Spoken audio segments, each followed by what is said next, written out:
Hi, you guys. It's so good to be with you. Even though we can't be with you in person, we're very excited to be showing this second segment of Class 3 to you in video. We're going to do it in two parts here, so hopefully neither one of these parts will be too long and overwhelm you, but we definitely wanted to share this information with you before we meet in 2 weeks from now.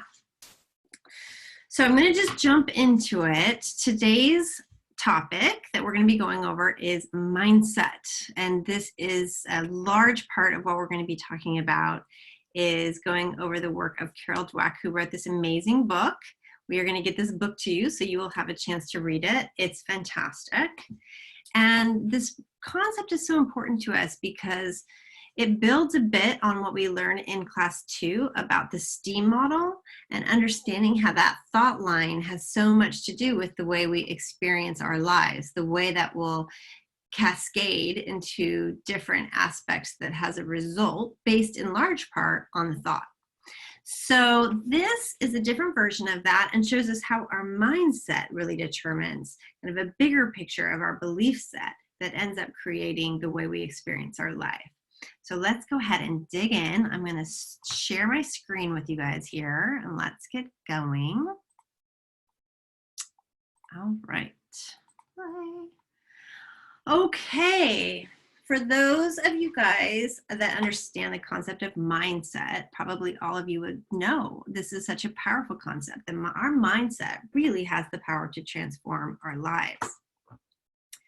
So in her great book, Mindset, Carol Dweck uses rigorous science to help us understand the role our mindset has in how we fulfill our potential.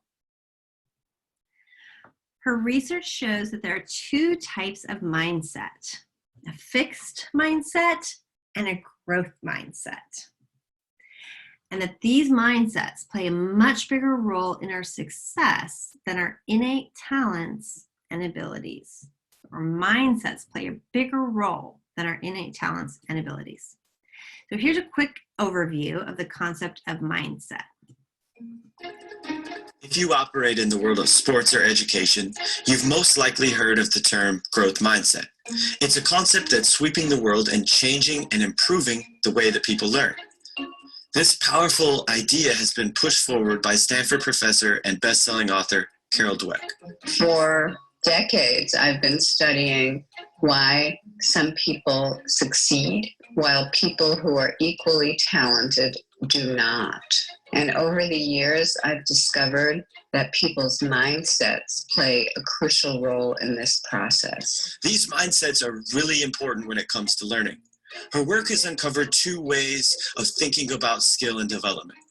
Some people have what's called a fixed mindset. They believe that skills and intelligence are set and you either have them or you don't. That some people are just naturally good at things while others are not. In short, they believe that you are not in control of your abilities.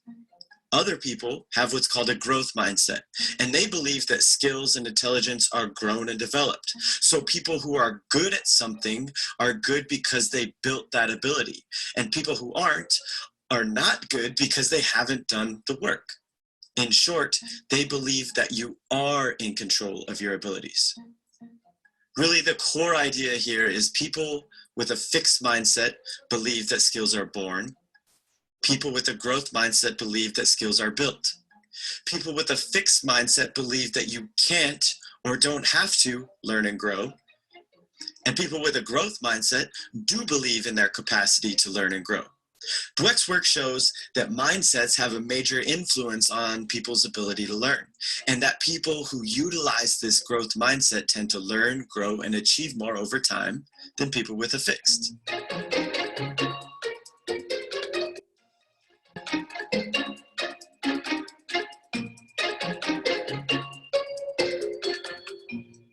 Growth mindset really creates a solid foundation for great learning. And because of its power, companies, sports teams, and schools from all over the world are implementing this into their culture.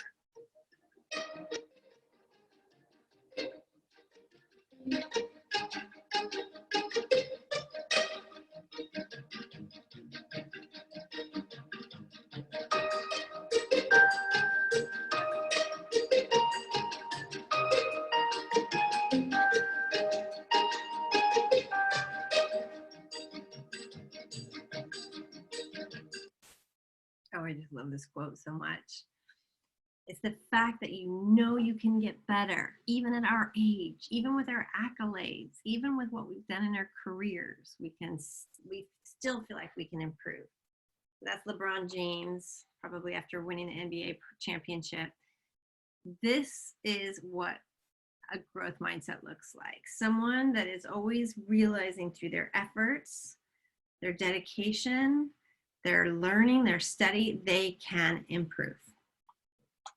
So I want to, be very clear.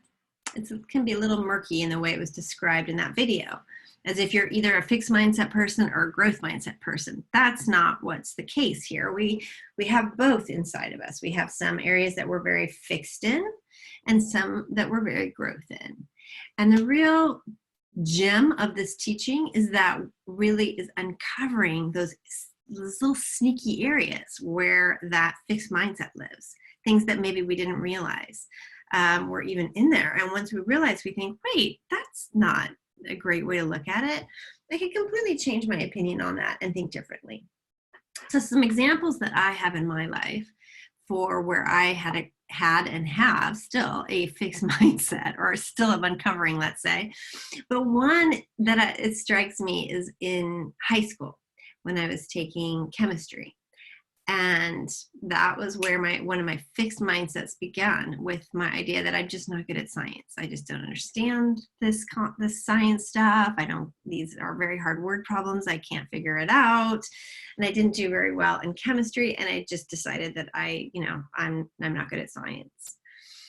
And it's really too bad, because actually as an adult, I'm fascinated with biology and chemistry. And if I, in fact, could go back now and retake those classes, I would love to, because now I'm just so interested in those subjects. And I know that if there was something that was stopping me up, I could have slowed it down, found people that could have really helped me understand the periodic table and how all those things fit together and combine. And I could have really made an effort to learn.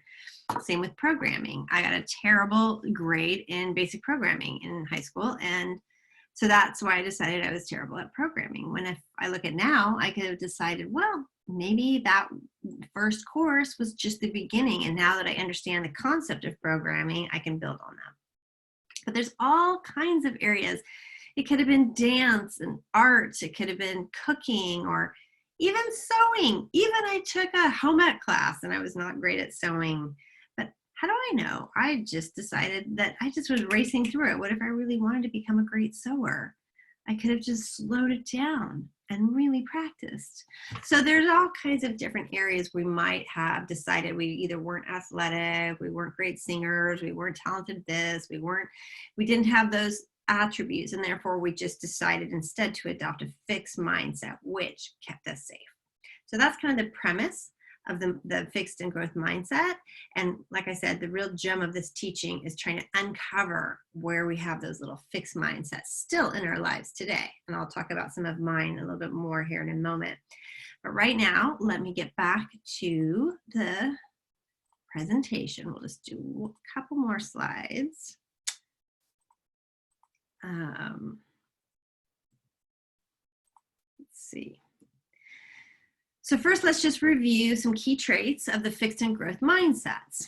So the growth mindset believes that intelligence or skill or talent can be developed, which leads to a desire to learn, grow, improve, and therefore a tendency to embrace challenges, persist in the face of setbacks, see effort as the path to mastery, learn from criticism, not that easy to do for many of us, and find lessons and inspiration in the success of others. The fixed mindset, believes that intelligence or talent or abilities are static, which leads to a desire to look smart, and therefore a tendency to avoid challenges, to give up easily, to see effort as fruitless, to ignore useful feedback, and to feel threatened by the success of others. So I want you guys to think of little ways in your life that you have seen a fixed mindset in yourself, What if things that you have held yourself back on because you just believe that's not, I'm just not good at that. I can't do that. So start to, it's like I said, it's very sneaky.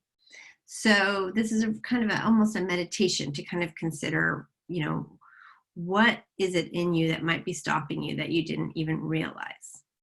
Okay, so I'm going to stop this video right now, and we're going to come back and we're going to see a quick little video of Carol Dweck, the author of this book, who we absolutely love. So hold, and we will be right back with the next video. Okay. See you in a sec.